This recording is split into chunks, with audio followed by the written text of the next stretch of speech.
Alright, so this is case number 2. I'm Olivia, I'm the PT, and this is Emily, she's going to be the PTA.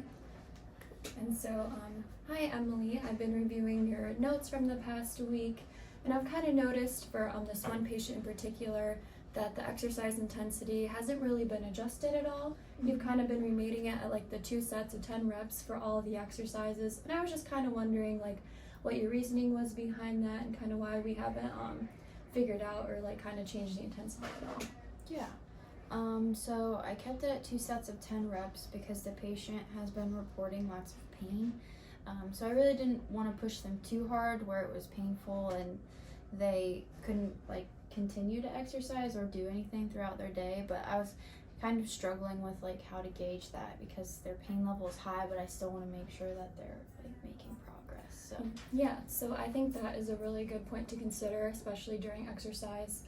I think a good tool that you can use is asking them about their pain rating. So using that 0 to 10 pain rating scale as they're going through their exercises to kind of help monitor, see if there's certain exercises that cause their pain more or less.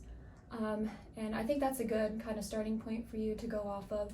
And then as well, if you have any questions about setting the intensity for any of the variety of exercises that you're doing, I'm more than willing for you to come and ask me about them. So if you have any specific questions, I'm willing to answer them. okay.